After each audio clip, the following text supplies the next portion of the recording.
Limitations of reform movements. Social religious reform movements की सबसे बड़ी लिमिटेशन ये थी कि इनका सोशल बेस बहुत ही नैरो रहता है।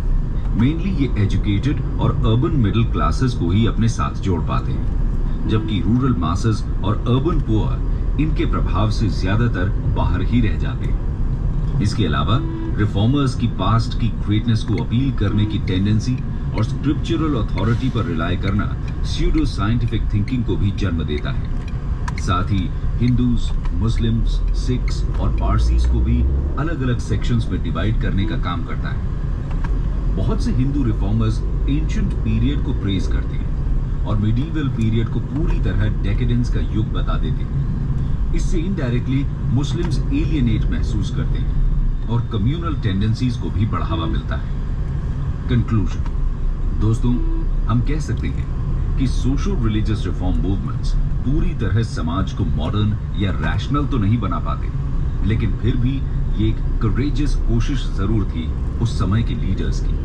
जो अपने ही समाज के अगेंस्ट खड़े होकर उन्हें आईना दिखाने का साहसिक काम करते हैं। लिमिटेड ही सही, लेकिन इनका इम्पैक्ट तो इंडियन सोसाइटी पर हुआ था। इसके अलावा नेशनलिज्म को प्रमोट करके इन्होंने आगे होने वाले नेशनल मूवमेंट को भी स्ट्रॉन्ग बनाने का काम किया था। 19th सेंचुरी के सोशल रिलीजियस रिफॉर्म मूवमेंट्स की वजह से ही इंडिया मॉडर्न नेशन बनने की राह पर अग्रसर होता है। लोअर कास्ट मूवमेंट्स दोस्तों, 19th सेंचुरी में इंडिया में सोशल रिलीजियस रिफॉर्म्स के लिए बहुत सारे ऑर्गेनाइजेशंस फॉर्म किए गए थे, जैसे कि ब्रह्मो समाज, आर्य समाज, यंग बंगाल मूवमेंट, प्रार्थना समाज एटसेट्रा।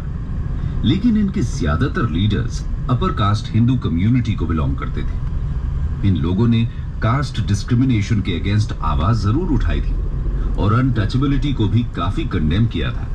इसके बावजूद कास्ट डिस्क्रिमिनेशन को रोकने या अनटचेबल्स की कंडीशन में सुधार लाने में इन्हें बहुत ज्यादा सफलता नहीं मिली थी। साथ ही 19th और 20th सेंचुरीज में कुछ ऐसे सर्कमस्टेंसेस बनते हैं जिनकी वजह से लोअर कास्ट में क्लास कॉन्शियसनेस डेवलप होने लगती है। इसके बाद ये लोग खुद कास्ट इक्वालिटी के लिए संघर्ष शुरू करते हैं। ब्रिटिशर्स की डिवाइड एंड रूल की पॉलिसी, वेस्टर्न एजुकेशन सिस्टम की growth, common Indian penal code और कोड ऑफ क्रिमिनल प्रोसीजर का इंट्रोडक्शन, रेलवे नेटवर्क का एक्सटेंशन, मॉडर्न पॉलिटिकल थॉट की पॉपुलैरिटी जो इक्वालिटी और सोशल इगैलिटेरियनिज्म पर बेस्ड था, कुछ ऐसे कारण थे जिनकी वजह से कास्ट सिस्टम को डिफेंड करना मुश्किल होता जा रहा था।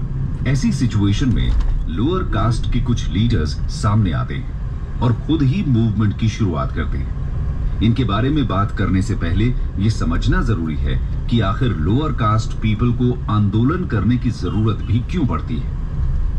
Causes of lower caste movements दोस्तों, लोअर कास्ट से यहां हमारा मतलब उन कास्ट से है जिन्हें अनटचेबल्स कहा जाता था। इन्हें वर्ण सिस्टम से बाहर रखा जाता था। इसमें ज्यादातर मीनियल जॉब्स करने वाले लोग जैसे leather workers, Gardner's, sweepers etcetera आते थे।